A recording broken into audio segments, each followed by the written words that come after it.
realiza las actividades de coordinación y ejecución de proyectos de tecnologías biomédicas distribuidas por RAF SASB, estudio de proveedores potenciales para evaluar su introducción dentro de las líneas de producto distribuidas por RAF, coordinación de actividades RTBS, unidad biomédica, asesoramiento a servicio técnico en sistemas de captura digital, CR, DR, rayos X, equipos médicos, entre otros, administrador de sistemas de almacenamiento de imágenes médicas PACS, Carestream Health y sus versiones 11, 11.3, 11.4, 12.1 y sistemas de información radiológica RIS en su versión 11.0 y 12.0.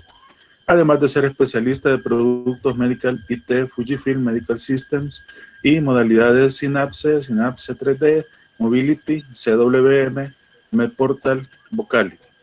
Y también es docente hora clase de la Escuela de Biomédica, impartiendo las asignaturas Instrumentación para Diagnóstico y Tratamiento Médico, Radiología, Tópicos de Ingeniería, Digitalización de Servicios Médicos, entre otros. Con este amplio currículum, dejamos al ponente en este momento para nuestra conferencia, el ingeniero Oscar Vela. Adelante, Oscar. Bueno, muchas gracias, Leopoldo. Bueno, y gracias a todos también, al capítulo de IEEE y a la Sociedad de Estudiantes Biomédicas, ¿verdad?, por esta oportunidad de poder presentarles una línea que, gracias al desarrollo que he tenido de mi vida profesional, he tenido la oportunidad de poder conocerla y poder implementarla de una manera prácticamente directa, ¿verdad? Como explicaba el ingeniero Leopoldo, ¿verdad? Hemos tenido la oportunidad de tener esta experiencia del conocimiento de la configuración e implementación y puesta en marcha de sistemas de ese tipo, ¿verdad? Y bueno, en el camino también hemos ido aprendiendo otras líneas, ¿verdad? No solamente relacionadas a lo que es Medical IT, sino que también están relacionadas con lo que es todo el entorno de las imágenes médicas. Como ustedes saben, ¿verdad?, la parte de imágenes médicas es una rama bastante importante y la misma, como ustedes tienen conocimiento, pues comprende desde la captura hasta su almacenamiento, ¿verdad? En la actualidad, como ustedes lo saben, nosotros hemos vivido una transformación digital, la cual ha sido mucho más notoria en estos tiempos de pandemia, ¿verdad? En lo cual la lectura a distancia de placas radiológicas se está haciendo más común de lo habitual, ¿verdad? No quiere decir de que hace años este tipo de tecnología no existía. De hecho, tienen más de 40 años de haberse desarrollado el primer sistema PACS, ¿verdad? Sin embargo, eso no quiere decir de que ya estaba en todos los lugares, ¿verdad? En nuestra realidad social, ¿verdad?, en el caso de El Salvador, sí habían muchas soluciones que ya habían sido implementadas, inclusive al yo incorporarme a la empresa que actualmente laboro, ¿verdad?, ya habían sistemas implementados por personal de nuestra empresa, ¿verdad?, los cuales tocó dar seguimiento y en el camino se han ido implementando otras soluciones, ¿verdad?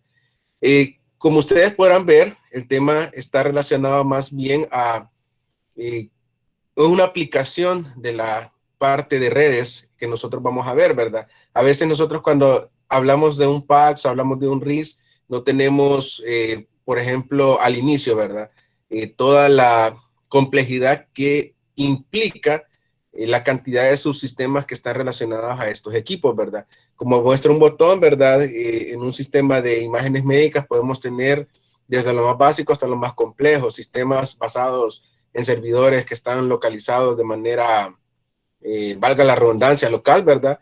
O también los pueden tener de manera virtual, todo en la nube, ¿verdad? Tenemos soluciones de ese tipo implementadas aquí en El Salvador, en Costa Rica, en Guatemala, ¿verdad?, en las cuales tenemos ese tipo de soluciones, ¿verdad? Lo importante aquí que ustedes sepan es que tenemos campo en el cual nosotros podemos desarrollar esta parte y lo más importante es que tenemos que conocer estas soluciones. Por eso es que al inicio de esta presentación ustedes lo ven como Medical IT y nos vamos a enfocar en dos ramas específicas, que son dos aplicaciones de las redes, ¿verdad?, que nosotros conocemos como tales, y son los famosos PACS, que como todos lo conocemos, son unas siglas que significan Picture Archiving and Communication System, y RIS, ¿verdad?, que son Radiology Information System, ¿verdad? Entonces aquí ustedes pueden observar su significado a grosso modo, ¿verdad? Ya entrando en materia, perdón.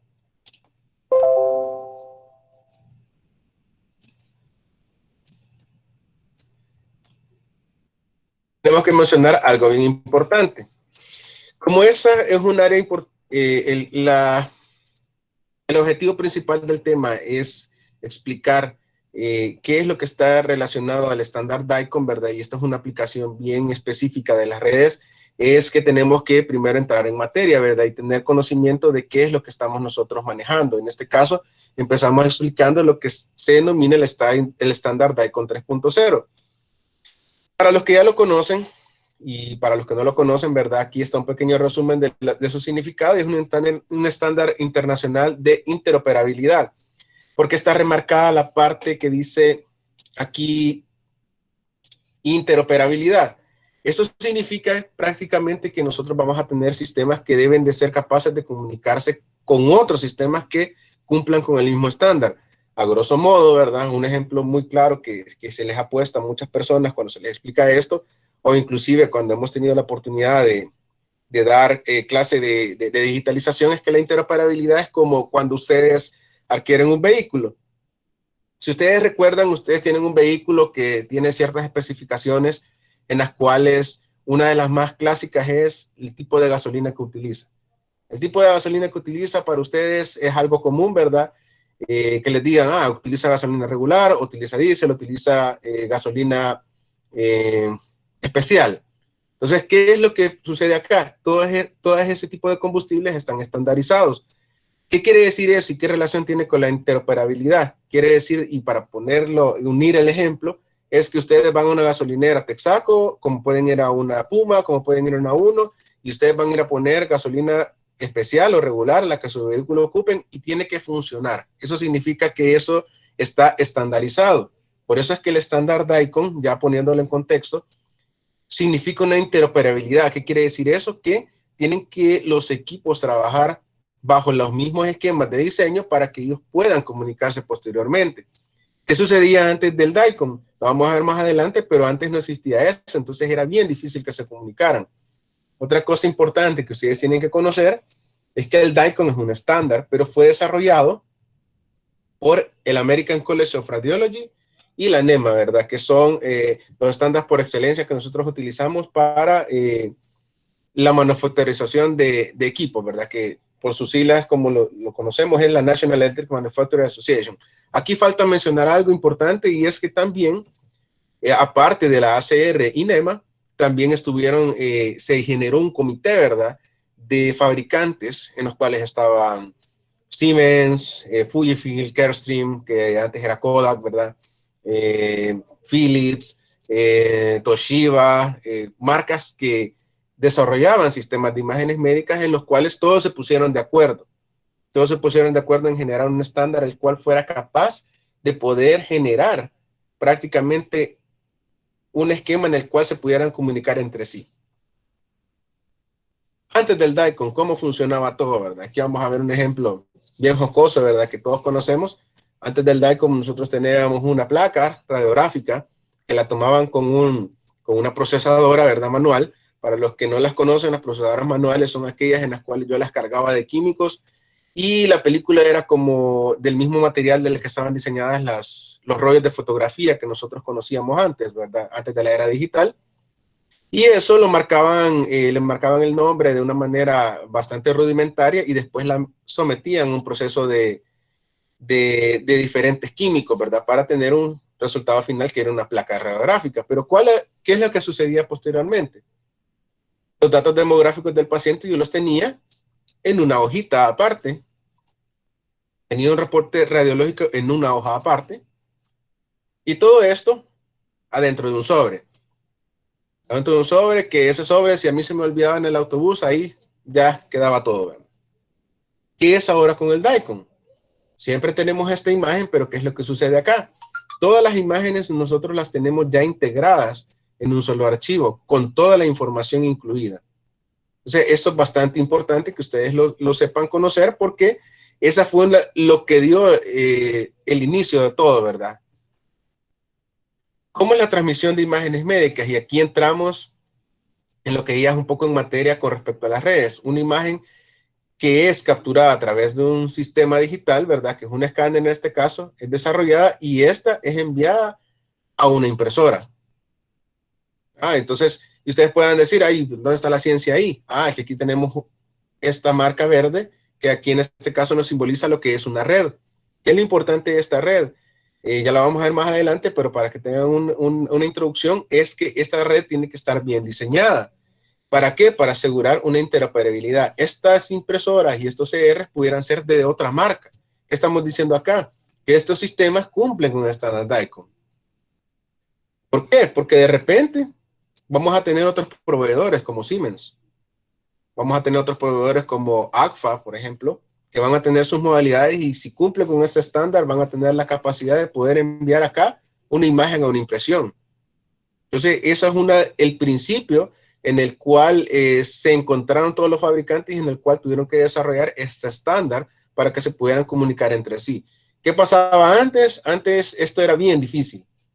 Si no estaban diseñados bajo esquemas similares, tenían que hacerse interfaces aparte, se tenían que diseñar protocolos, los cuales no necesariamente iban a ser los mejores o los más adecuados, y esto nos iban a probablemente a nosotros presentar de repente algunos elementos en los cuales nosotros teníamos que prácticamente desarrollar aplicaciones adicionales y eso demoraba bastante tiempo. Entonces, ¿qué es lo que esperaba un hospital en específico o un cliente privado en específico o un sistema gubernamental? Que eso fuese rápido. En este caso, cuando no existía esta interoperabilidad, eso era bien difícil, era muy lento. ¿Qué sucede ahora con el DICOM? Con el DICOM, y como resumen, es un estándar en la industria que está diseñado para transferir imágenes médicas e información del paciente relacionadas con el estudio. Es un set de reglas que posibilitan a los fabricantes comunicarse con otros dispositivos. Es el primer estándar multimodalidad. ¿Qué quiere decir eso? Que una modalidad es el equipo que genera la imagen. Es el equipo que captura o diseña. Eso puede ser un TAC, puede ser una resonancia, puede ser una angiografía, puede ser una ecografía, siempre y cuando cumpla el estándar. Dependiendo de la imagen que se esté mandando, no va a importar el tipo que sea. Eso quiere decir que es multimodalidad. Existen diferentes tipos de licenciamiento que pueden procesar esas imágenes y la mayoría de fabricantes crearon los diferentes tipos de licenciamiento. DICOM Wireless, que es adquisición de lista de trabajo. Cuando ustedes tienen un sistema RIS, por ejemplo, ustedes de repente lo que van a tener ahí es en una recepción una persona agendando y ese dato se va a ir directamente a la modalidad, sin necesidad de que el operador de la modalidad tenga que volver a ingresar al paciente. ¿Y qué es lo que sucede acá? Es tan importante esa parte, ¿por qué? Porque así se reduce el margen de error humano. De ahí está el DICOM Store, que es para enviar imágenes, DICOM Print para impresión de imágenes y Query Retrieve. Esta es muy importante, esta última, porque existen diferentes sistemas que su finalidad es almacenar, ¿verdad? Y cuando son diseñados bajo estándares, los mismos me permiten recuperar a mí la imagen. ¿Qué quiere decir eso? Que yo pudiera tener dos packs de diferentes marcas conectados entre sí, pero con esas funciones habilitadas yo pudiera hacer que se recuperen entre sí las imágenes y no necesariamente almacenarlas en el mismo servidor. ¿Cómo es la transmisión de imágenes a mayor escala? Ustedes van a tener diferentes modalidades. Aquí tenemos un ejemplo en el cual tenemos un CR Fujifilm y una resonancia, un TAC Siemens, enviando a impresión a un sistema láser Fujifilm, ¿verdad? Los mismos cumplen el estándar DICOM, entonces lo pueden hacer. Pero ¿qué es lo más importante acá que tenemos que tomar en cuenta para que esto se dé? Porque yo estoy hablando ahorita solo de teoría, pero ya en la práctica, ¿qué es lo que yo necesitaría? Sería una red de datos. Esta red de datos DICOM es una red prácticamente Ethernet, de ahí viene también la razón del objetivo de esta ponencia. Y esta red Ethernet es bien importante porque en ella, en este ejemplo, nosotros tenemos tres modalidades conectadas. Una modalidad que se encarga de, dos modalidades, perdón, que se encargan de generar imágenes y una modalidad que se encarga de ser un dispositivo de salida, es decir, el que va a emitir la placa. Pero a grandes rasgos y ya a mayor escala yo puedo tener más modalidades. Otra impresora de otra marca, Agfa por ejemplo, puedo tener un Buki digital, ¿verdad? Este por ejemplo es Quantum. Puedo tener otra resonancia General Electric, un Arquence Philips, y todos, si todos cumplen con el estándar DICOM, se pueden comunicar. Y tú dirás, bueno, pero acá esa gran red solo para imprimir, sí es necesaria. Primer punto, para que se puedan comunicar entre sí, y como último punto, para que también puedan enviar imágenes a sistemas de almacenamiento. Una red DICOM incluye un sistema de administración, recuperación, distribución y almacenamiento de imágenes. Esto lo convierte en un PACS. Habrán otros sistemas diseñados que son puramente repositorios. Nosotros podemos encontrar en la red inclusive de código abierto, pero deben de cumplir siempre todas estas funciones, porque de lo contrario eso no pudiera ser posible, ¿no? Sí. Perdón. En el caso de importante, esta red es muy importante porque también tiene que tener diferentes protocolos. Para los que han tenido conocimiento de lo que es las redes informáticas, si yo las conecto, digamos, a un dispositivo, a un switch, por ejemplo, si yo ese switch no lo he configurado, de nada sirve. Y aquí viene otro ejemplo, ¿verdad?, de la vida cotidiana. Las redes informáticas son tan importantes acá, saber cómo configurarlas, y una aplicación bien práctica de lo que nosotros realizamos, y es que nosotros le tenemos que indicar a estas redes la ruta de la información, porque al final esta información debe ser enviada de manera correcta. El ejemplo burdo que normalmente coloco yo, ¿verdad?, o menciono, es como cuando ustedes quieren ocupar el GPS de su vehículo, o el famoso Waze que nosotros colocamos en nuestros teléfonos. Ustedes cuando lo abren y le dicen que quieren ir a cierto lugar, este sistema lo que hace es que les indica la ruta, ¿verdad? Y ustedes de repente ven que la ruta más larga es la ruta más lenta, la ruta más rápida, perdón. Y la ruta más corta, la que normalmente tomo yo, es la más rápida. No es la más rápida, sino que es la más lenta. Y tú dirás, no le voy a hacer caso, me voy por la ruta que normalmente era rápida, y me va contando mi colega que salió al mismo tiempo y que vive cerca de mi casa, que tomó la ruta que yo no quise agarrar, que me sugería el GPS, por decir así. ¿Qué sucede ahí? Este sistema lo que ha hecho es que ha calculado y ha indicado la ruta correcta. Entonces, en una red, ya interpolándolo a nuestra realidad nuevamente, lo que es una red informática, toda esta configuración es tan importante porque es la ruta que yo le digo a esta información, la que se genera de este tomógrafo Siemens, la que se genera de este PACS, por ejemplo. Esto es un servidor, para que esa información llegue de manera correcta a los diferentes puntos que yo quiera visualizar. Al final vamos a ver un ejemplo práctico de cómo debería de funcionar. Inclusive vamos a explicar cómo funcionan los flujos de trabajo dentro de estos sistemas para tener una idea mucho mayor. De ahí, ya entrando en materia ya propiamente con lo que es el PACS, esta es una combinación de hardware y software. Se almacenan y administran digitalmente imágenes e información. Obviamente, ¿qué es lo que mencionamos? Y aquí está indicado de manera aquí como una afirmación. Un PACS prácticamente es más que una red DICOM. O sea, no solamente se encarga de transmitir las imágenes, sino que también se encarga de almacenar, recuperar y distribuir dichas imágenes. ¿Qué quiere decir eso? Como decíamos anteriormente, tenemos esta red acá, la cual es bastante importante, y si esta está bien configurada, nos va a permitir cumplir todas esas funciones. ¿Por qué?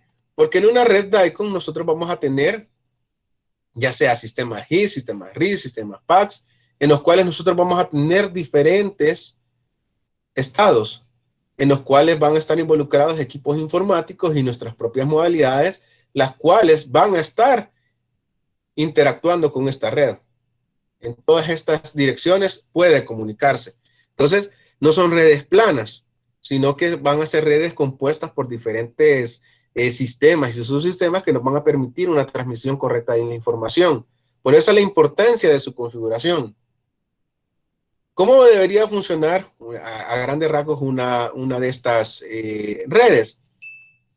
Vamos a tener, como mencionábamos anteriormente, todos los equipos que son las modalidades y vamos a tener lo que se denomina una LAN, una red de acceso local. Esta puede ser una red en internet también, pero a grosso modo solo necesito una red local bien configurada para yo poder tener comunicación. Pero ¿qué es lo importante aquí? Toda esta información es enviada a un servidor que tiene alojada un software denominado PAX, ya sea de diferentes marcas, podría ser, bueno, en mi caso Fujifilm, puede ser Carestream, puede ser Siemens, puede ser Sectra, por ejemplo. Y este sistema lo que va a hacer es que funciona como un servidor web. Este servidor web se va a encargar a través de la misma red de distribuir las imágenes en diferentes clientes. Aquí podemos tener N clientes, dependiendo la capacidad que este servidor me pueda permitir. Entonces aquí viene la importancia de esta red. ¿Qué sucedería si en lugar de tener solo 4 tuviéramos 40 y tuviéramos diferentes pisos y la red no está bien configurada? Hay diferentes estándares en Ethernet que, por ejemplo, nos indican que siempre después de cada 100 metros se tiene que colocar un switch configurable para replicar la red. Imagínense, tenemos un hospital que tiene una geografía de 5 kilómetros a la redonda. O sea, vamos a tener, les vamos a dar un ejemplo bien claro, el Hospital Rosales. Si se dan cuenta, las dimensiones del Hospital Rosales es prácticamente metrocentro. Así de grande es. Ahora imagínense si cada 100 metros yo no colocara un switch configurable. Esa información se perdería en el camino. Entonces, por eso es bien importante saber cómo configurar estas redes. ¿Para qué? Para que la transmisión de imágenes sea la correcta. ¿Y por qué es importante esa transmisión de imágenes? Porque en un sistema PACS, estas estaciones pueden ser estaciones de trabajo en las cuales vamos a tener nosotros distribución de imágenes médicas. Y aquí es donde lo volvemos a amarrar. Si está bien configurada, esas imágenes van a llegar a una velocidad adecuada, ¿verdad? Si no, se van a tardar mucho tiempo y en estos ambientes hospitalarios el tiempo es oro, ¿verdad? O sea, si nosotros de repente tenemos un sistema que es muy lento, realmente no vamos a tener esa capacidad. ¿Qué es una estación de trabajo o una estación de visualización? Podría ser, son estas estaciones que representan el medio para poder acceder y visualizar imágenes. Estos van a tener resoluciones diagnósticas desde 1 megapíxel hasta 5 megapíxeles, que son capacidades de mamografía. En una red de datos esto es bien importante tenerla bien configurada porque las imágenes que se van a estar transmitiendo son de un tamaño considerable. Si estamos hablando de un tag, ustedes dirán, pero ¿por qué un tag? Una imagen, un tag no debe de costar enviarlo, ya que una imagen de tag es mucho más pequeña que una de mamografía. Sí y no. La de mamografía es más grande porque tiene mucho más resolución y se encarga de ver, y esto es porque se encarga de buscar la mayor cambio en diferentes tejidos que componen la mama. Pero en el caso de TAC, la imagen es una composición de diferentes imágenes. Y estas lo que hacen es que hacen una reconstrucción de un estudio. Entonces, una mamografía va a tener de repente 4 imágenes, como sumo 8 imágenes, y estas en total van a medir que 100 megas. Pero un TAC puede llegar a tener hasta 2000 imágenes y todas estas me van a representar ya la sumatoria de todas las imágenes, 1 giga de información que va a estarse transmitiendo en esta red. Entonces, por eso es bien importante que estas estaciones sean bien configuradas y que tengan la alimentación correcta de información a través de la red. Otra cosa importante, por lo cual sí es importante que se manejen estas redes, porque nosotros en ellas vamos a enviar también imágenes hacia otros dispositivos. En la actualidad existen sistemas que nos permiten realizar inclusive visualización en sistemas móviles. Eso es un ejemplo. ¿Qué es lo que quiere decir eso? Que nuestras redes pueden alcanzar desde lo más básico hasta lo más complejo. Podemos tener mejores maneras de diagnosticar, ¿verdad? Podemos transmitir audio, video, acceso a remoto, podemos enviar información a médicos referentes y todo eso a través de la red. Entonces, esto es bien importante en la actualidad y creo que es una de las cosas que más he estado explotando con estos tiempos que estamos viviendo, porque la comunicación remota se ha hecho bien común. Y ustedes se preguntarán, ¿es posible que yo pueda ver una tablet? Sí, también. ¿Qué es lo que permite esto? Por ejemplo, este es el Synapse Mobility que tiene la función de poder visualizarlo en diferentes dispositivos móviles, y eso está bastante encaminado en la actualidad, ¿verdad?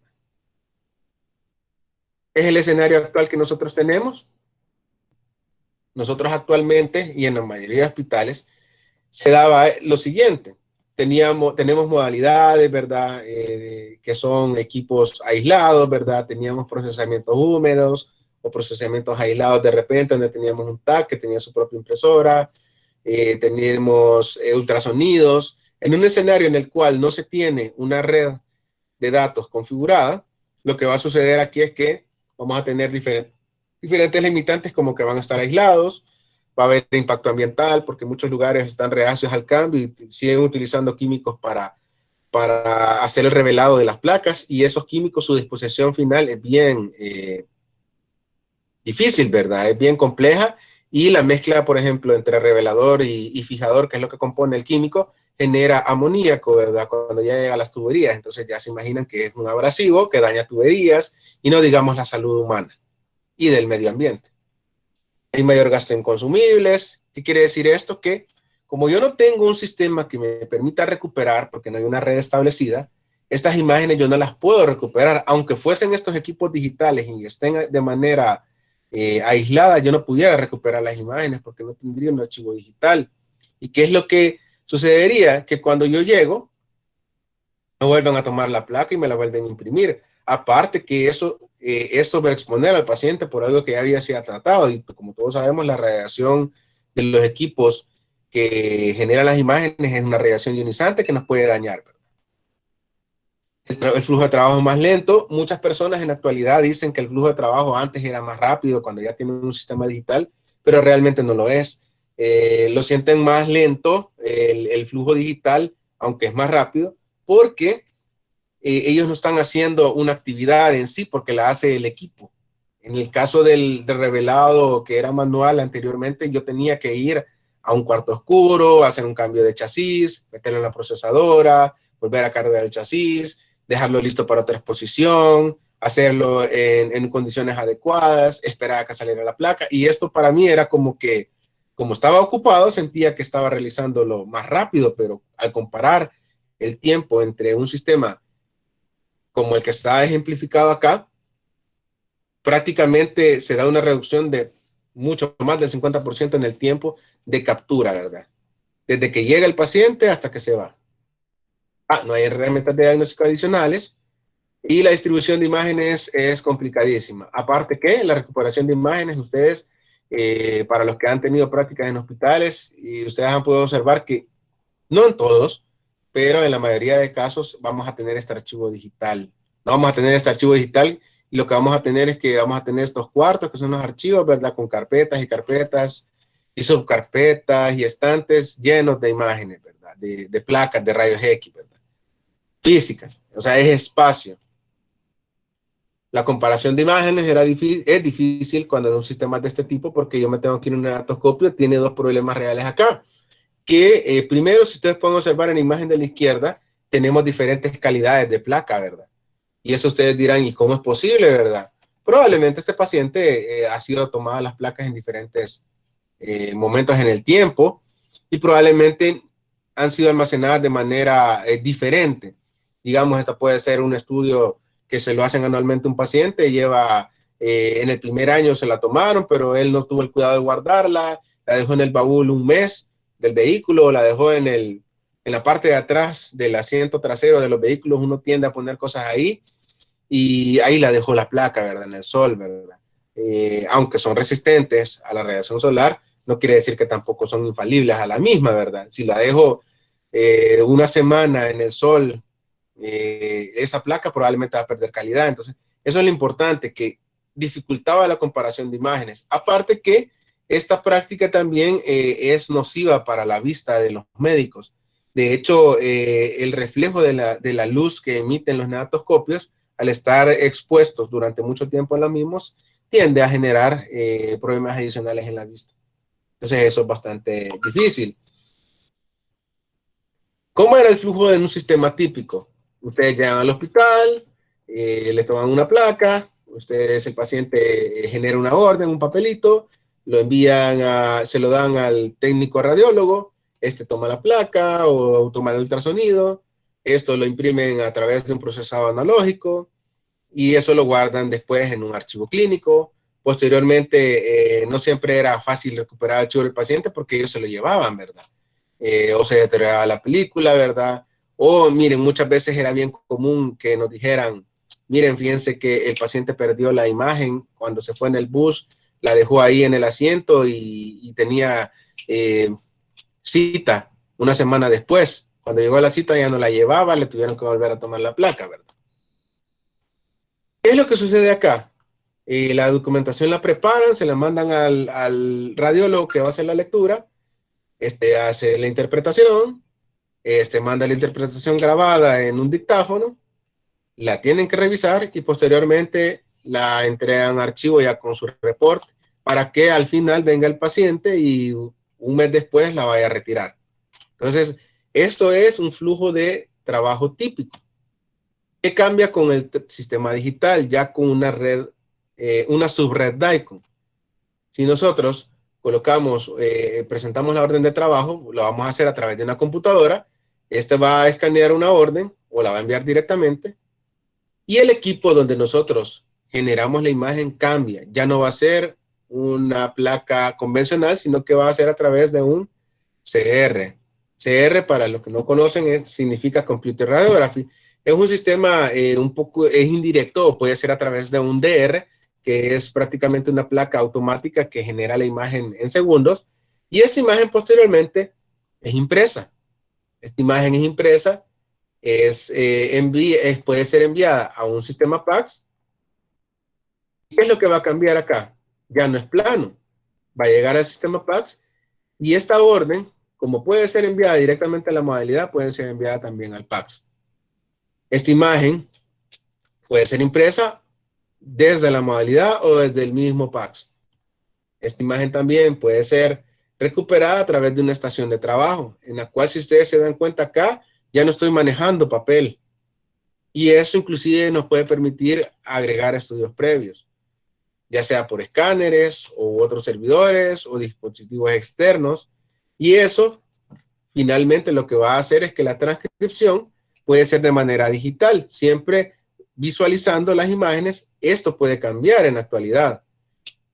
Es enviado al sistema PACS una vez es verificada la transcripción, pero esta transcriptora, que es una persona, y se ve un poco cruel, ¿verdad? Pero es la realidad, es la que vamos, ¿verdad? Es sustituida por un sistema de reconocimiento de voz. Este sistema de reconocimiento de voz está incluido en la red y lo que me permite a mí es prácticamente hacer una transcripción directa de lo que está dictando el médico. Eso posteriormente es enviado y puede ser recuperado por el respectivo médico referente o puede ser vuelto a imprimir o puede ser enviado a un sistema de visualización remota como una nube y que posteriormente lo pueda visualizar en una tablet. Prácticamente el centro de un sistema de este tipo es en sí el PACS. ¿Qué es lo que se da cuando tenemos, qué ventajas se dan, verdad? Este escenario digital ya está en proceso, como yo les decía. Nuestro país prácticamente tiene estos sistemas desarrollados, prácticamente vamos a ver siempre sistemas analógicos, pero ahora en la gran mayoría de casos sí ya estamos viendo estos sistemas desarrollados. ¿Y cuál es un ejemplo de estos? Es posible utilizar un sistema CR para un equipo de mamografía convencional o un detector, si es posible. Eso va a permitir mejorar la calidad diagnóstica. ¿Y qué es lo que hemos anulado acá? La procesadora.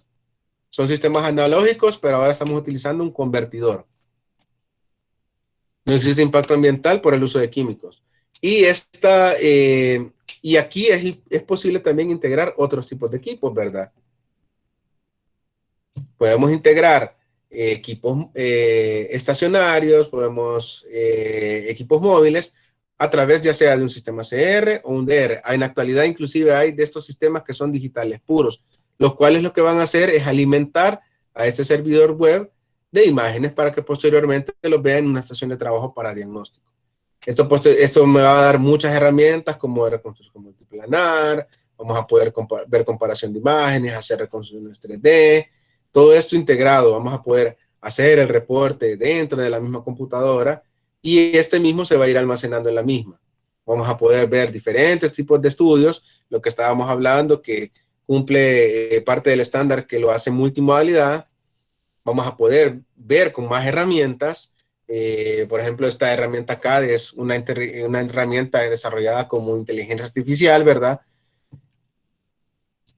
Y vamos a poder ver también inclusive videos que se pueden embedir. Este es un ejemplo de un tipo de micrófono que se utiliza, ¿verdad? Para hacer la transcripción directa. Y esto posteriormente nosotros lo vamos a poder publicar en la web. Este es un ejemplo de una aplicación Kodak, en la cual yo entraba desde un visor, desde un explorador, y esto me permite a mí tener diferentes posibilidades para poder visualizar las imágenes. También vamos a poder integrar sistemas de quemado, ultrasonidos, tags, resonancias, etc. Entonces es una red integrada, ¿verdad? A grandes rasgos es mucho más completa. Y si se dan cuenta, el foco principal es el sistema PACS. Grandes ventajas, obviamente, un sistema integral, cubre todos los tipos de modalidades y equipos, eso sí, que siempre cumplan con el estándar, ¿verdad? Porque ya hemos tenido casos en los cuales una práctica común de muchas compañías en el extranjero es reacondicionar equipos antiguos, que no es malo, pero las personas que adquieren esos equipos deben estar conscientes que no necesariamente van a tener todas las herramientas. Y ha sucedido que muchas personas quieren integrar modalidades que no tienen las licencias adecuadas, ¿verdad? No existe impacto ambiental por el uso de químicos. Hay un mejor control de calidad y uso de consumibles. Eso es importante porque en una red DICOM, como yo puedo recuperar la imagen, si el cliente la pierde, yo puedo por lo menos visualizarla y decidir si la vuelvo a imprimir. Otra cosa importante es que si yo me equivoqué en la realización de una placa y utilicé unos parámetros de posición inadecuados, yo puedo recuperar esa placa y volverla a imprimir. No necesariamente volver a tomarla. Entonces eso es bastante importante porque me ayuda a ahorrar consumibles. Si antes en el método análogo yo me equivocaba, tenía que descartar esa placa y volver a tomarla en otra placa nueva. En este caso no. Y también esa oportunidad de que sea multimodalidad me permite a mí en una sola placa poner varias visualizaciones. En el método análogo eso era bien difícil. El flujo de trabajo es más rápido y eficiente y la consulta de imágenes y discusión puede ser vía web. También tiene múltiples herramientas de diagnóstico. ¿Cómo es un escenario digital en una red DICOM ya a grandes rasgos? De la siguiente manera. Vamos a tener un hospital, vamos a tener varios hospitales conectados en los cuales inclusive el médico radiólogo, y esto no es porque no queramos que tengan un descanso, pero de repente los médicos pueden desde una distancia bastante considerable, hay muchos médicos de repente, radiólogos que en esta época son bien escasos, están en constante estudio, ¿verdad? O de repente están viajando por congresos, etcétera, ¿verdad? Y de repente tienen un caso especial que necesitan su opinión en una red integrada en la cual se tienen varios hospitales. Yo puedo publicar en la web para que este pueda acceder desde afuera. Pero este aquí estamos viendo en un sistema que está basado en diferentes hospitales físicos, entre comillas, pero también vamos a poder tener escenarios completamente desarrollados en la nube. ¿Qué quiere decir eso? Que todas las imágenes que yo capte las voy a almacenar en la nube y posteriormente las voy a poder consultar. Entonces, prácticamente eso es lo que hacen estos sistemas. Poder comunicar un sitio A, un sitio D, un sitio B, un sitio C, diferentes sistemas y van a ser lo que se denomina una red de metadatos. Ahora imagínense, ¿y por qué empezamos hablando de la importancia de la configuración de las redes? Porque en esta aplicación de las mismas, ya encaminada a la parte de imágenes médicas, los datos que se manejan acá se denominan inclusive metadatos, o sea, es una cantidad de información importante la que se está manejando. Por eso es que es bien importante su diseño en el cual vamos a poder tener sistemas que van a ser del mismo desarrollador. En este caso estamos hablando de Fujifilm, pero acá, si ustedes van a observar, tenemos, entre comillas, other packs, other RIS, vamos a poder tener otros sitios que van a estar enviando información a estos centros de datos para que después se puedan publicar y puedan ser visualizados ya sea por los médicos referentes, por los mismos pacientes, etcétera. Un ejemplo ya para ir finalizando prácticamente esta parte y para que ponerlas en contexto de cómo puede ser una red real en un ambiente real es la siguiente. Ahí perdonen porque esas no me fijé que no les había puesto animación. Pero ustedes podrán observar aquí, en una red de datos vamos a tener diferentes componentes. Y como hablamos inicialmente, un PACS o un RIS son son una combinación de hardware y software, ¿verdad? Esta combinación de hardware y software, aquí vamos a tener nosotros lo que es un servidor PACS, vamos a tener un servidor RIS. ¿Cuál es la diferencia entre el PACS y el RIS? El PACS va a manejar las imágenes y el RIS lo que nos va a permitir es manejar los datos del paciente, el historial clínico, el reporte, etc. El servidor PACS es el que va a almacenar el grueso de las imágenes y el servidor RIS va a almacenar puramente datos. Esto nos va a permitir tener un servidor de reconocimiento de voz, una NAS. Ya les voy a explicar para qué es esto. En este caso, vamos a tener también lo que ya una componente de red, que es un switch, en este caso un switch capa 3 configurable, y todos conectados al mismo. Obviamente, el cliente no va a ver esto físicamente, sino que ellos van a acceder a través de un explorador, ya sea Explorer o Chrome, Firefox, etcétera. Van a ver, ellos lo que van a hacer es que van a escribir una dirección y el sistema se va a encargar de integrar todo esto. Ellos no van a estar viendo acceso a PACS, acceso a RIS, accesos separados, ¿verdad? Esa es otra característica importante de estos sistemas. Aquí vamos a ver que están comunicados todos y tienen una razón. El servidor de PACS almacena las imágenes, pero tenemos un servidor NAS, que es un Network Storage, ¿verdad? Y que lo que nos va a permitir a nosotros es tener una replicación de las imágenes que se están generando acá en el servidor NAS. Otra cosa importante es que va a estar comunicado entre sí a través de ese switch, tanto PACS como RIS. Eso es un módulo KMM. Eso sirve para que nosotros podamos administrar estos servidores. Si se dan cuenta, están conectados a través de la misma red. Esto se puede comunicar hacia otra subred. En este caso puede ser la red hospitalaria. Y esta puede comunicar diferentes estaciones para que podamos visualizar la información. Esta es una arquitectura real. Es la arquitectura que tiene el sistema PACS-RIS del Hospital ISS 1 de Mayo.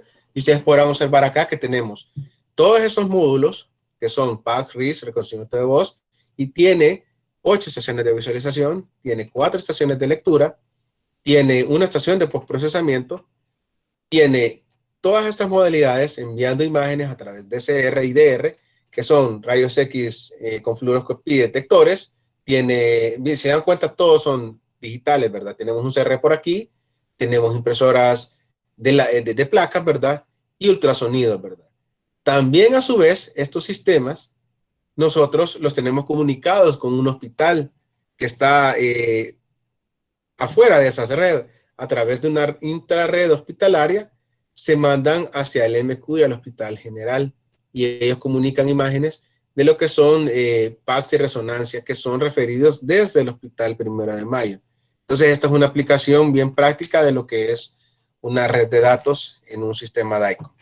Entonces, les agradezco, pues, y no sé si tienen alguna pregunta.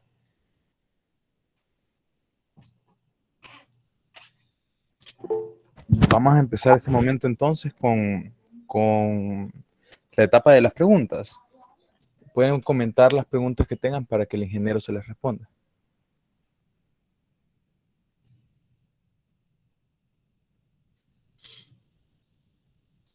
Kevin García estaba pidiendo la... Buenas tardes, buenas noches. Sí, dime.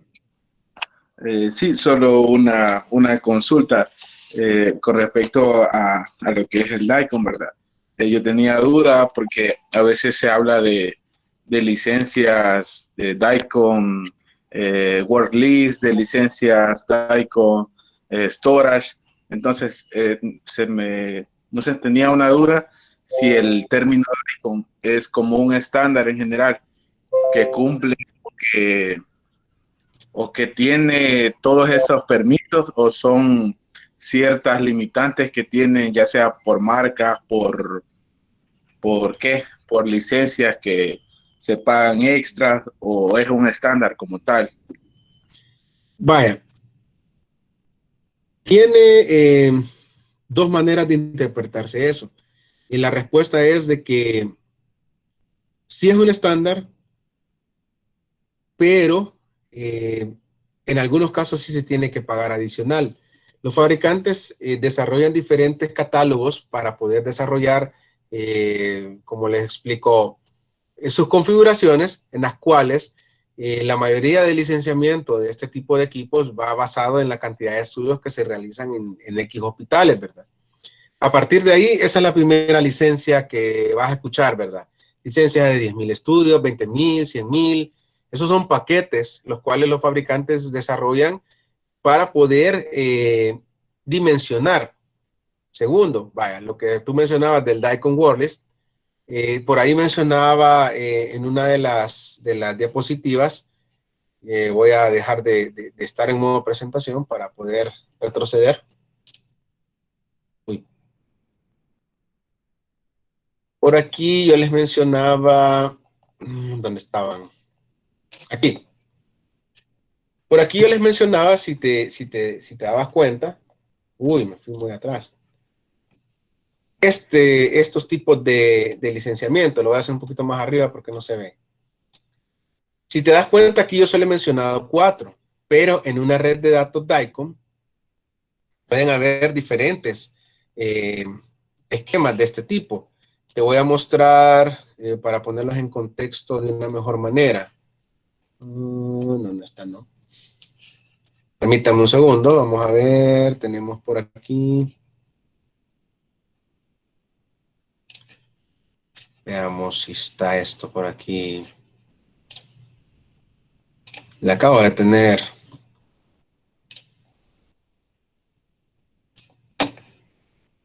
Esta es la misma, perdonen.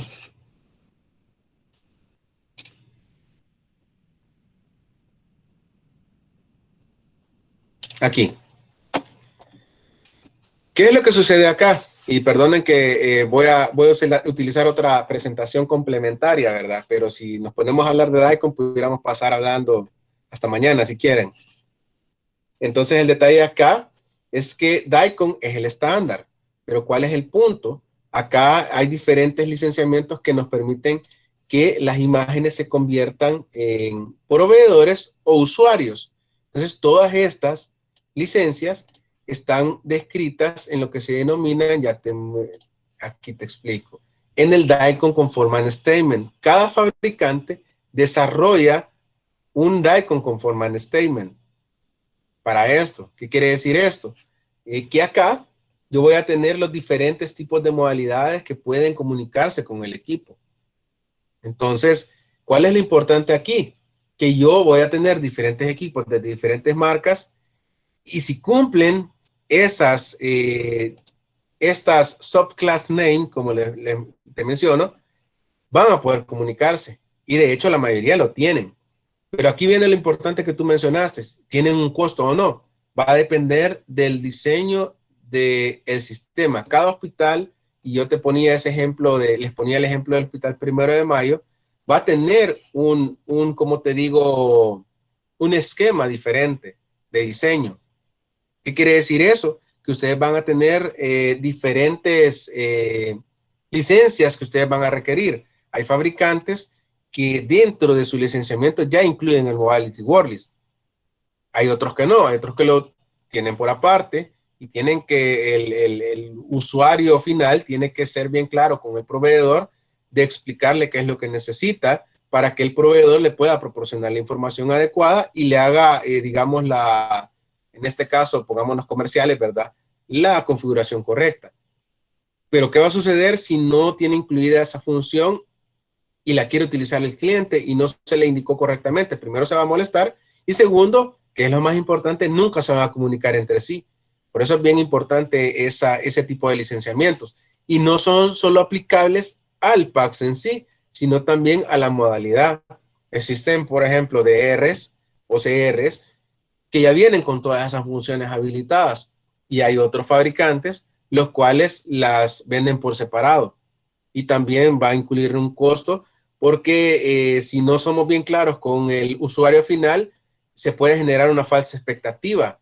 El equipo es Dicom y cuando ya lo quieren y de repente a los años el cliente quiere comprar un PACS, lo quiere conectar a esa modalidad y cuando quiere mandar imágenes, le pregunta al proveedor del equipo, sí, pero usted no compró la licencia, ¿verdad? Entonces es bien importante que se tengan que manejar de una manera correcta esos tipos de licenciamientos, porque se van a tener diferentes propuestas. Te voy a poner otro ejemplo de otra arquitectura propuesta. Por ejemplo, este es un esquema desarrollado para la nube. Si se dan cuenta, tiene una parte física y tiene una parte en la nube. ¿Y qué es lo que nos permite esto? Nos permite a nosotros poder enviar a las diferentes modalidades. Pero si se dan cuenta acá, tenemos muchos más productos. Aquí hay otro ejemplo en el cual es por esquema virtualizado a través de VMware y aquí hay otro esquema en el cual todo es en la nube. Entonces, pero el licenciamiento que me va a permitir que se comunique con estos equipos ya va a estar incluido aquí. No necesariamente va a ser algo que va a ser por defecto, pero el estándar DICOM lo que me va a permitir es que si mi equipo dice que va a enviar Modality Worldlist y yo lo oferté así, tiene que ir incluida esa licencia. No sé si te respondí o me extendí mucho. Sí, muchas gracias. Ok. Muchas gracias, ingeniero. También tenemos otra pregunta del ingeniero Leopoldo Hernández. ¿Cómo ve el avance de la digitalización en imágenes médicas y redes informáticas hospitalarias a nivel nacional? ¿Qué tan atrasados estamos a nivel regional? Bueno, con respecto a la primera pregunta del ingeniero Leopoldo, ¿cómo va el avance de la digitalización a nivel nacional? Pues fíjense que va bastante bien. Lo que nos está sucediendo en la actualidad es que hay mucha resistencia al cambio. ¿Qué quiere decir? De que hay muchos lugares que tienen los sistemas, pero no los utilizan porque a mí me implica a la hora de utilizar una aplicación, y les voy a poner el ejemplo que estaba acá en la presentación. Vamos a utilizar esta imagen. La voy a subir. ¿Qué sucede acá con este ejemplo que les voy a poner para que tengan una idea de por qué se ve un poco lento el avance a nivel nacional? Es porque al inicio, cuando yo tenía una placa, ¿qué era lo que hacía? Esto. La leía en un datoscopio y tenía un dictáfono, y yo dictaba y eso después me lo hacía una secretaria. Entonces, la resistencia al cambio es una combinación, porque aparte, ya es el radiólogo el que tiene que hacer todo esto a través de la aplicación, porque él aquí, no sé si pueden observar ahí, se ve poco perceptible, pero acá tiene herramientas, tiene barras de herramientas en las cuales yo desarrollo la lectura, y si tiene reconocimiento de voz, él automáticamente va a hacer el reporte. Entonces, la resistencia al cambio es bien crítica. De hecho, yo veo sistemas, he visto y hemos sustituido sistemas que tenían que 10 años de estar en hospitales y nunca los ocuparon, porque la gente puso tanta resistencia a hacer la lectura a través de esos sistemas, porque implica que ellos deben de aprender algo nuevo. Entonces, como nosotros especialistas, o como parte de nuestro rubro va a ser romper esas barreras, ¿verdad? Para que la gente pueda quitarse ese miedito, ¿verdad? De utilizar la tecnología, ¿verdad? Como cuando, voy a poner un ejemplo bien mala onda, lo van a tomar, ¿verdad? Pero como cuando nuestros papás, que crecieron con el teléfono de botones, etcétera, vino y de repente, les dimos un smartphone. Ellos al inicio era como que feo, mejor me mantengo con mi teléfono de botoncitos, ¿verdad? Pero de repente ya no venden de esos, tuvieron que adaptarse a la realidad, ¿verdad? Entonces, Sí, en el país quizás pudiera decir que hay bastantes hospitales. Solo nosotros tenemos alrededor de 9 sistemas instalados. Quiere decir que tenemos 9 hospitales con estos sistemas. Tenemos sistemas remotos desde quizás hace 7 años que están funcionales, que quiere decir que hacen lectura remota por teleradiología.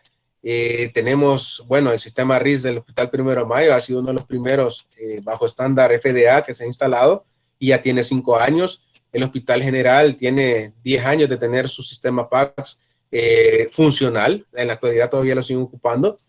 Y bueno, en la mayoría de hospitales nuevos ya están solicitando este tipo de equipos, ¿verdad? Para poder almacenar de manera correcta las imágenes y ir sustituyendo los métodos convencionales, ¿verdad? Eso sí, siempre resistente al cambio porque el latino es bien, le gusta lo palpable. Me voy a tomar una placa, quiero ver la placa. Quiero verla, tocarla, ¿verdad? Entonces, para ellos darle una USB o darles un CD es bien difícil, ¿verdad? Sí, pero aquí no, mi placa yo no la puedo ver, ¿verdad? Y entonces, ¿qué estoy pagando, verdad? Ellos quieren algo palpable. Entonces, eso es algo que afecta a nivel nacional. A nivel regional, sí estamos un poco más atrasados. Creo que El Salvador es uno de los que tiene bastante desarrollo en esto. Y Panamá. Panamá hace 2 años instaló un sistema basado en una red de metadatos como la que se menciona aquí.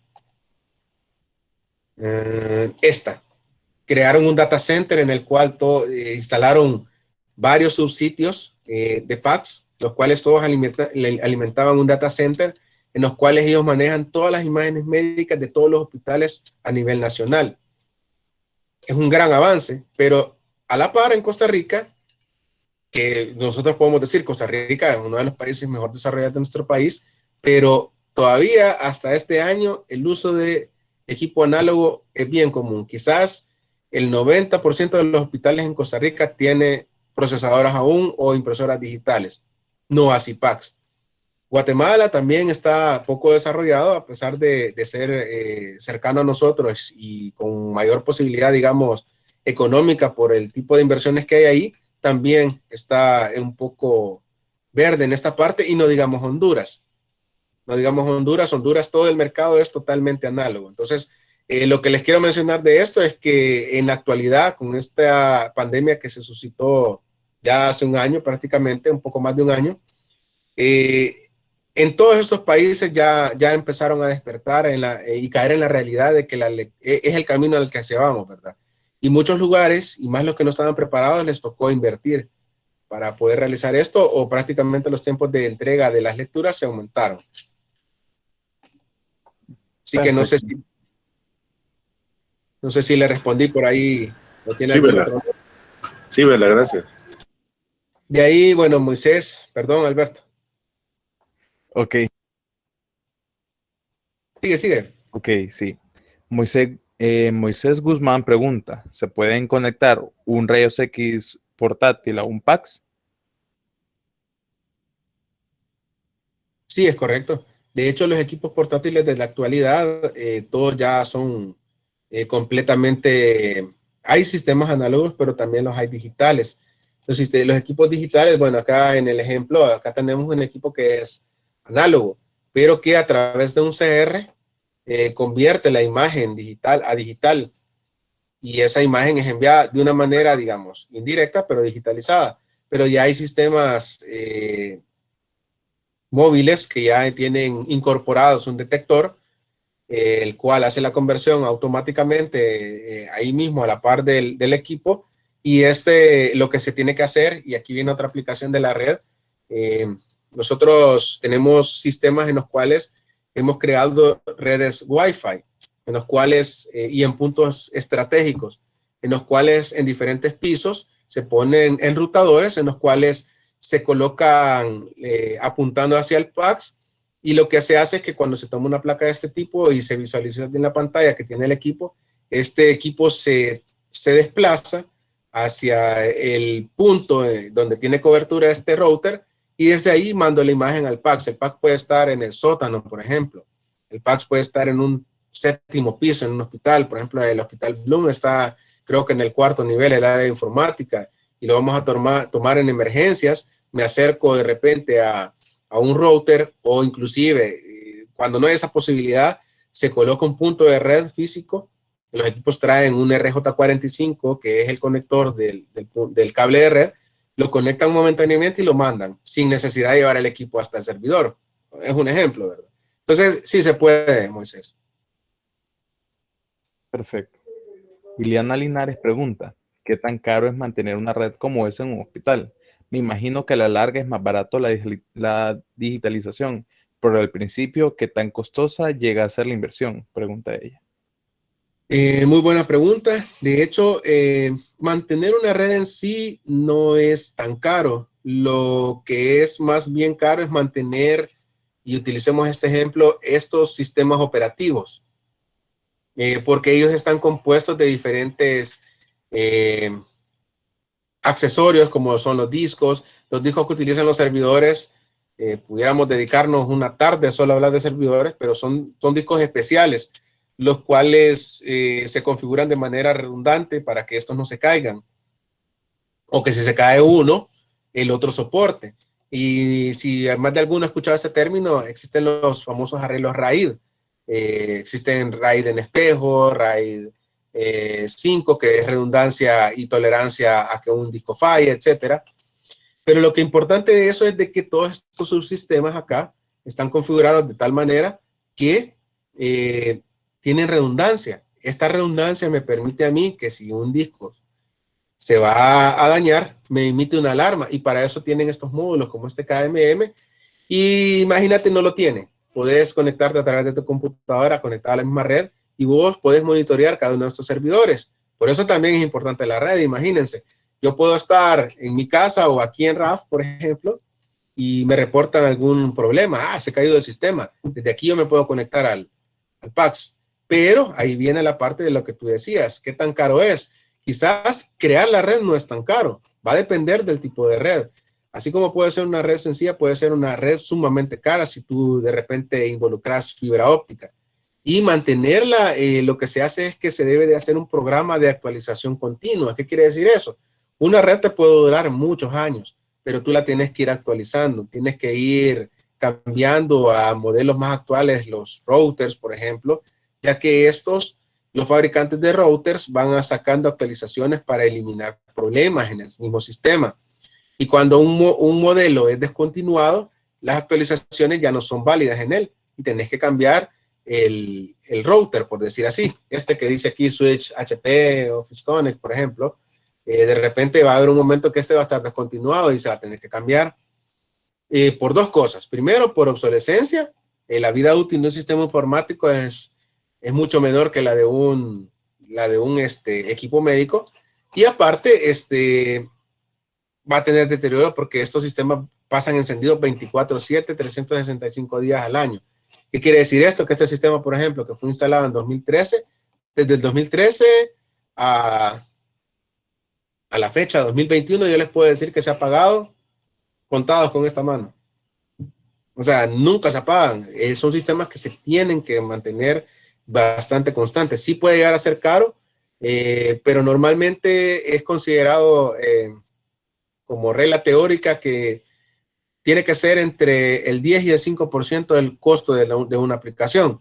Y si una aplicación de estas te costó $300,000, quiere decir que anualmente a ti te tiene que costar rondando los $20,000, $30,000.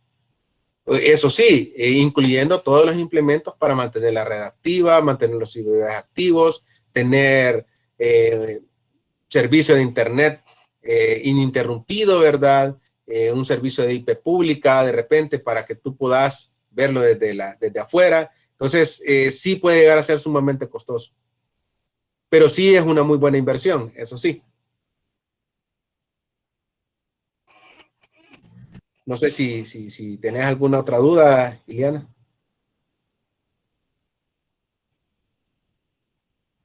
No, muchas gracias. Me quedó muy claro todo. Ok. Ok. Juan Carlos Feregrino pregunta, dentro del estándar DICOM, ¿cuáles son los protocolos de seguridad que existen para proteger la información hospitalaria? Bueno, dentro del estándar DICOM existen, primero que nada,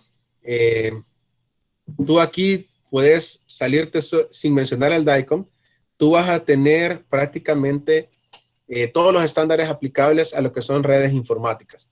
O sea, todos los estándares que están desarrollados para Ethernet son aplicables acá. El uso de firewall, VLANs, los cortafuegos que son necesarios para proteger la información dentro de una red son necesarios. Son altamente necesarios. Pero aparte de lo que te agrega el estándar DICOM, es de que la información tiene que ir de una manera específica y codificada. Eso normalmente nosotros lo conocemos como los DICOM tags, para que entre sistemas se puedan comunicar primero, y aparte de ello, cada uno de estos sistemas tienen métodos de encriptación. ¿Qué quiere decir eso?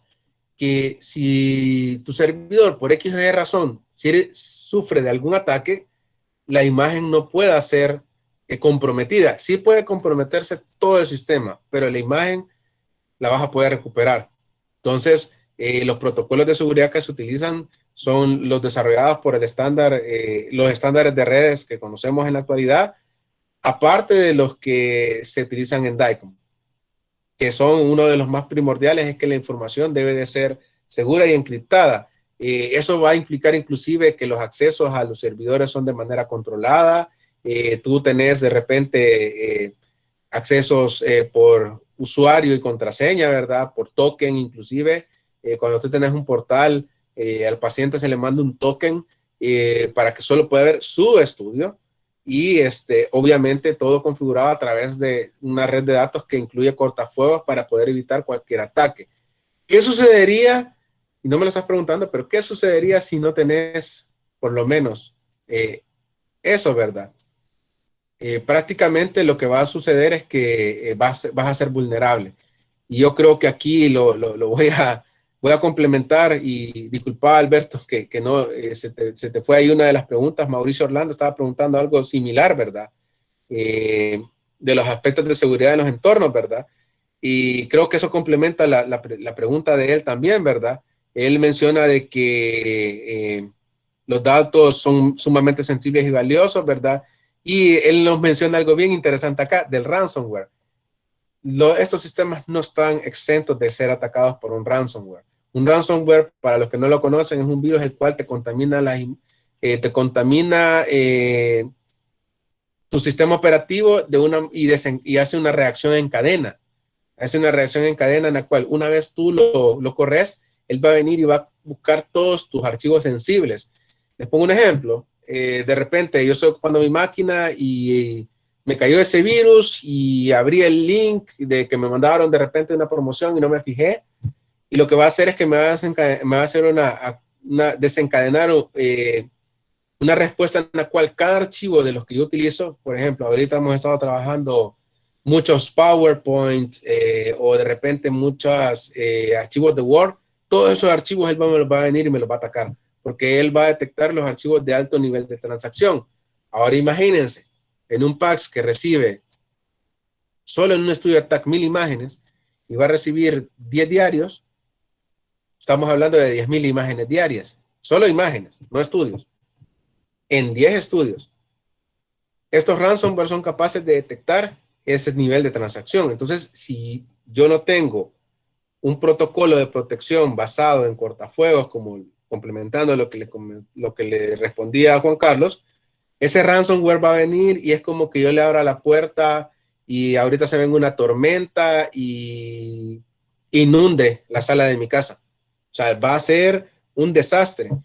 Ya nos ha sucedido que en lugares donde no han acatado recomendaciones, han dejado prácticamente la ventana abierta y prácticamente atacado a estos servidores, pero como dentro de los protocolos de seguridad del estándar DICOM está una parte en la cual está diseñada para que la información sea encriptada, ese ransomware atacó todos los archivos de Windows, todos los servicios, bueno, lo arruinó literalmente, pero las imágenes no se dañaron.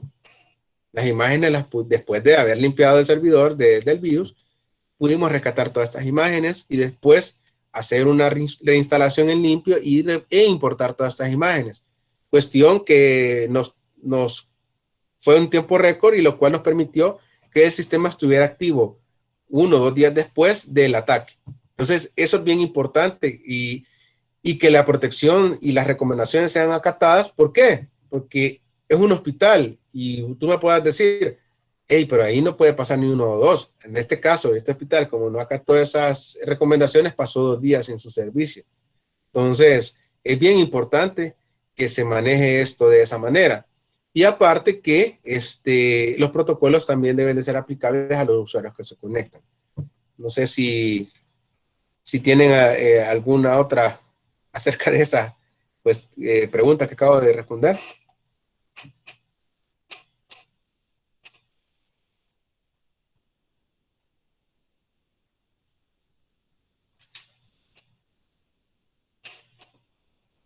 Bueno, entonces con esta última intervención damos por finalizada la sección de preguntas y respuestas. La Escuela de Biomédica, el capítulo estudiantil EMB y la Asociación de Estudiantes de Biomédica agradecemos al ingeniero Oscar Vela por compartir su conocimiento y experiencias en esta actividad, por lo que queremos hacer entrega de un diploma de reconocimiento que estará disponible en un momento.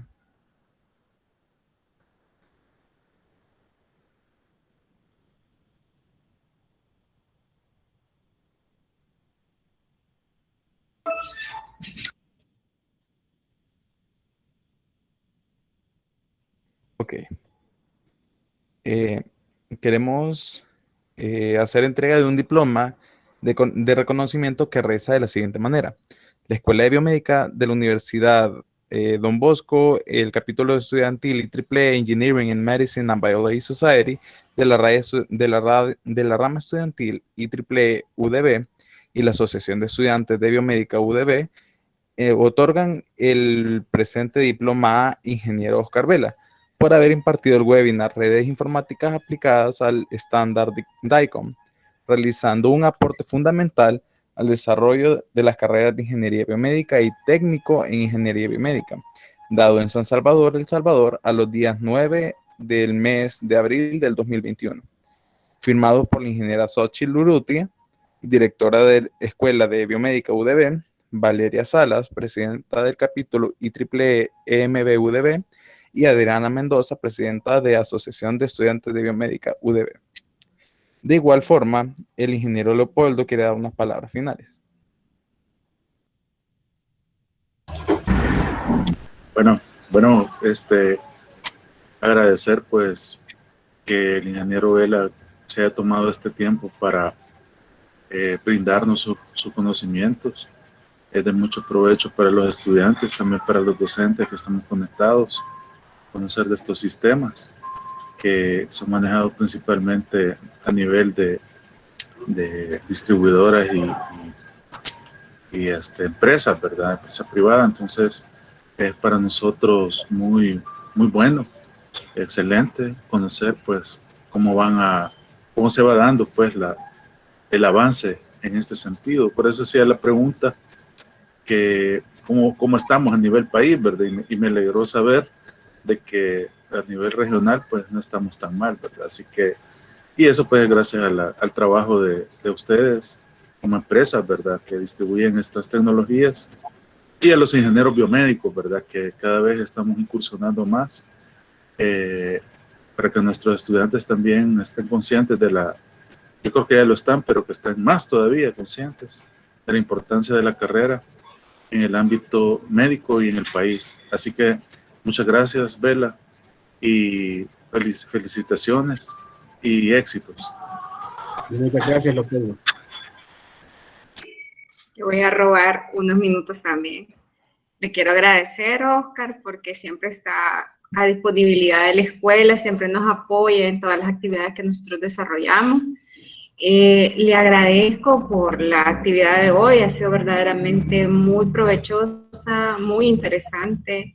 Creo que los chicos que ahorita están en la asignatura de protocolos, para ellos ha sido interesante conocer cómo los contenidos que están viendo ahorita en esta asignatura les van a servir para ser aplicados en el área médica. Entonces, y que obviamente lo van a seguir viendo en el próximo ciclo. Así que muchas gracias por la disponibilidad, por su disposición y por todo el conocimiento que ha compartido hoy con nosotros. Así que en nombre de la asociación, de las dos asociaciones y de la escuela. Nuevamente, muchas gracias y felicidades.